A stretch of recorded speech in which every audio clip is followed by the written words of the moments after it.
Hey guys, Julian here, and today I'm super excited to be showing you how to make smooth, deep, jazzy, underground house. So to go along with this video, I actually just dropped a mix of a ton of music in the style, so if you like this kind of stuff, make sure to check it out. It's in the description, top of the description. You can't miss it. And yeah, as usual, you can get the project file and samples from this video in the description as well. And if you're a patron on my Patreon, check there because they'll be available. And let's get started. So this is a little weird in the intro. We're at 123 BPM. And the first sound I've got here is this chord synth, which sounds like this.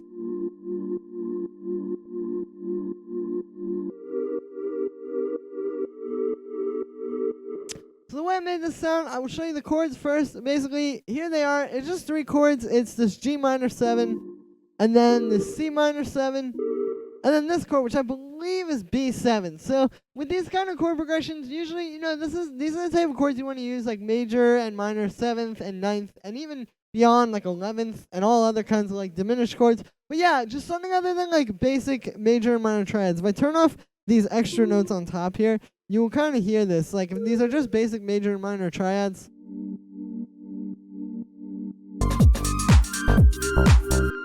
It's a little flat, like it's not quite as interesting, but when we add those extra notes on top, it just gives it that much more character and flavor. And then for this last chord, like I said, I believe that is a 7th chord.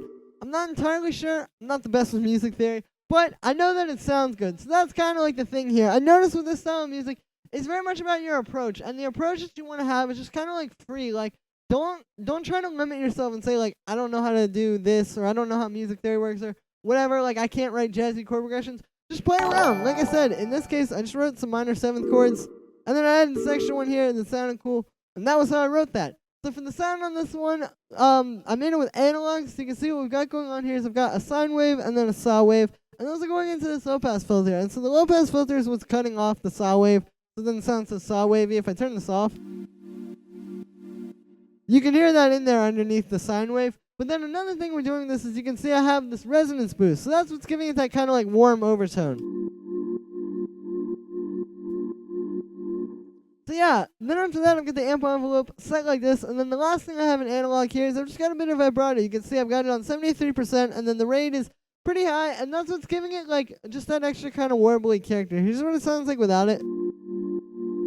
Very flat, but when we add it, yeah, it just gives it a lot of character. So then the next thing that I've got here is this chorus, which is just helping to give it a bit more of that kind of like watery, chorusy sound with sine wave type like organ sort of chords like this, I guess you would call it. I like using chorus. It helps to give it like more of like a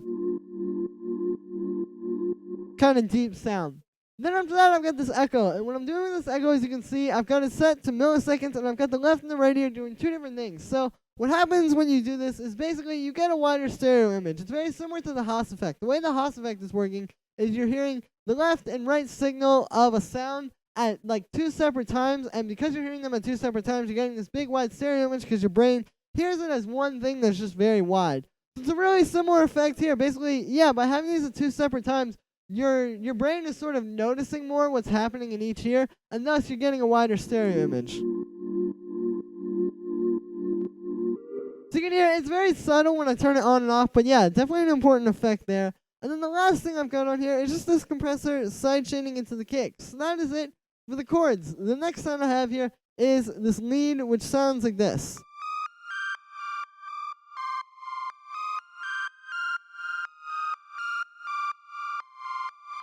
So I'll show you the synth in a second, but I'll show you the notes first. So it's just playing this kind of like lead melody that is playing off of the chords. So the key with this kind of stuff is if you want like a really good melody, or you want like a really solid, just kind of like tight track that really is melodic and plays off each other and isn't just kind of like, like a few samples and a bass line, what you have to do is just really write everything together. Like, write it more as like a song and then make it into like a dance track of them, or like a house track, I guess you would say, if that makes any sense. So that's kind of what I did here. I just have this thing where it's playing off of the chords.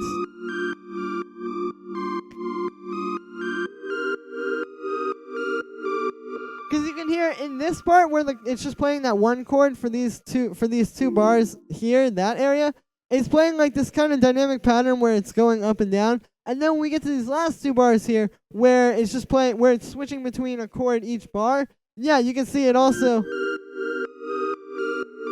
kind of follows that with the lead. So like, yeah, it's just kind of making it like work together with those chords. And again, you want to like write this more as like a song and then make it into a house song, if that makes any sense.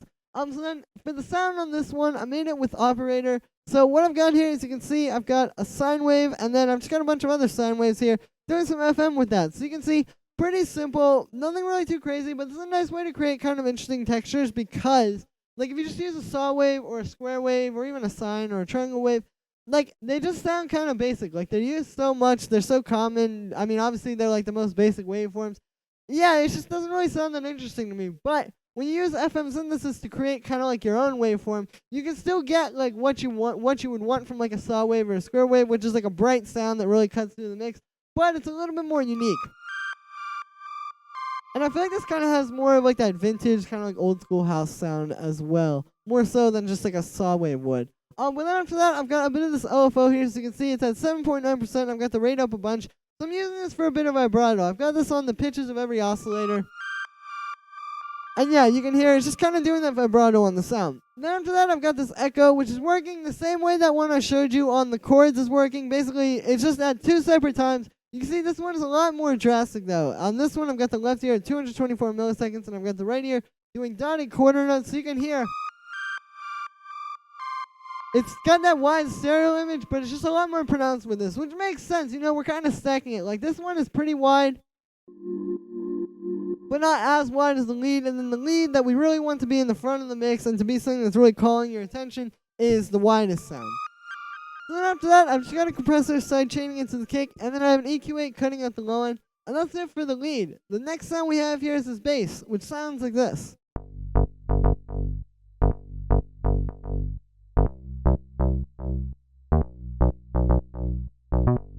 So the way I made this is it's just following the chord progression, and then you can see I've got it playing this kind of bouncy like 16-note pattern. And then on that you can see I have this groove. So the point of using a groove is I could do the swing by hand, like if you just take some of the notes and kind of like move them off the grid like that. But the reason why I'm doing this is because I have other things in this track that also are swung, and I want to also have the same groove. And when you use a groove, you get a really tight groove, because when you're doing it by hand, you can never really get it the same way twice. Like, I guess you kind of can, but if you're doing it like this, where it's like really free and kind of organic like that, it's just not going to be as tight, because everything is going to be on a slightly different groove. But when you use this Logic swing, for example, or any of the grooves in Ableton, again, you just get that extra little bit of like tightness. Like, if you listen to this, for example, with these hi-hats,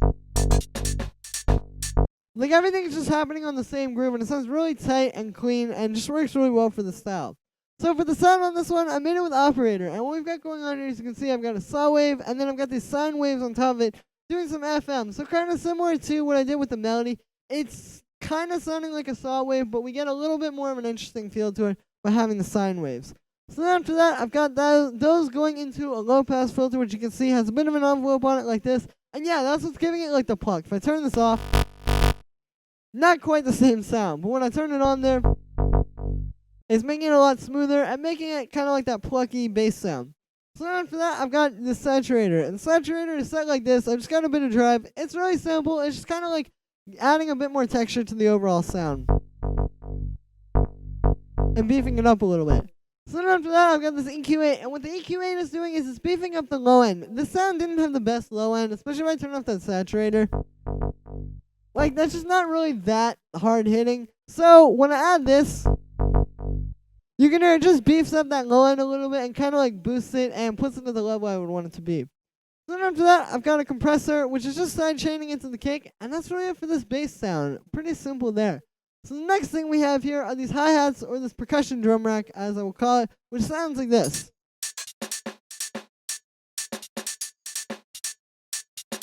So what we've got going on here, as you can see, I've got all these different hi-hats. I think it's like, 5 of them. And then I've got this rim shot. And I've got these all in a drum rack, and then I'm just kind of making like a percussion loop with it, basically. The cool thing about using a drum rack here is, like I said, you can kind of treat this like a percussion rack, or a percussion loop. Like, if you had all your sounds on individual tracks, like how I have this kick and clap, for example, you can't really, like, make them together. Like, you don't really see the MIDI of everything while you're working on it. But when you put it all in a drum rack, there you go. You get to have it all in one place. And then it becomes kind of like working with a percussion loop. So I like doing this. And yeah, so like I said, pretty simple here. Just kind of like these different hi-hats.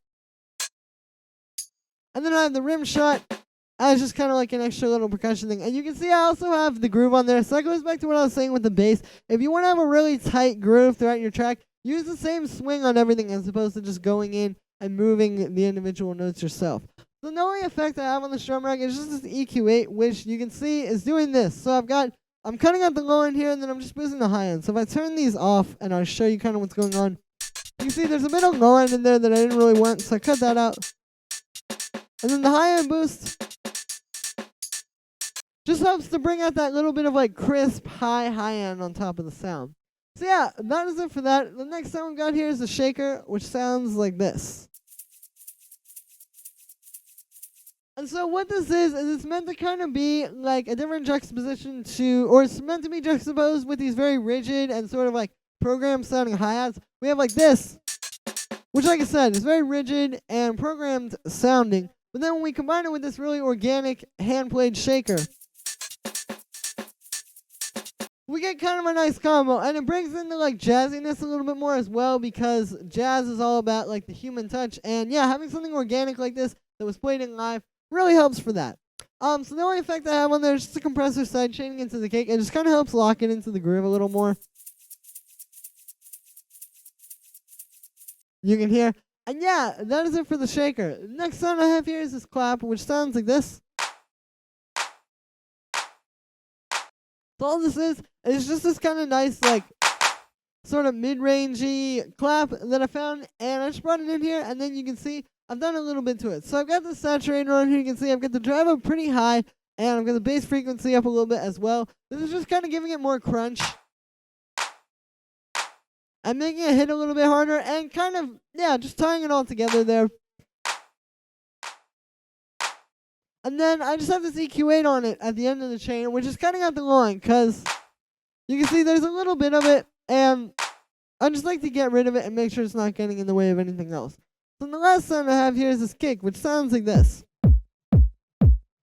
So what this is it's like this punchy, sort of like 909 style kick. Here's the original sample. And yeah, basically what I've got is I've just taken that and I've just put it in the cymbal here. It's playing quarter notes, as you can hear. And then the first effect I have on here is this drum bus. So what I'm doing with this drum bus is I've turned up the drive a bit. You can see it's at 38%, and that's giving it like more kind of crunch and texture. And then I've got the damp up all the way as well. But then I've got this boom here. So what the boom is good for is for adding back that kind of like low end to your kick. If you listen to this original sample, it doesn't have that like really deep low end in it that you would usually want with your kick. So what I was able to do with the boom is bring that back essentially. What I've got here, as you can see, I've tuned it to G, which is the key of our track, and then I've just brought it up a bit. And you can hear it brings that low end back. So here's without it. And then with it, you can hear when I A-B them like that. It's a pretty big difference. So yeah, good way to kind of get that thump back into your kick if you have a sample that you like, but it just doesn't really have that. So then after that, I've got an EQ8. And what I'm doing with this is two things. One, I'm boosting the low end a bit, you can see.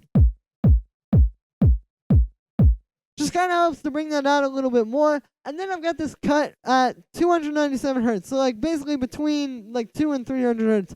And what this kind of does is it helps to get rid of boxiness in the sound. This original sound had a little bit of that like boxy low mid-range, but if you cut that out, that's where a lot of those type of frequencies that you don't usually want exist, like the kind of like muddy frequencies. So yeah, I'm just making a very slight cut there to get rid of it. And I've also got a little bit of a mid-range boost there. Just kind of helps to bring out the like texture that the drive is adding. So that's really it for this one. I just want to show you guys some techniques. I've got a bunch of requests for this one. And yeah, I hope you enjoyed. So like I said in the beginning, you can check out that mix I just dropped, which you will definitely love if you like this style of music. In the description is right at the top, so you can't miss it. I'm mixing things up.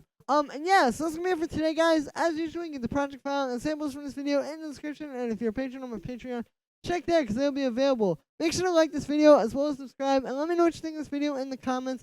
And yeah, I will see you guys again tomorrow with another video.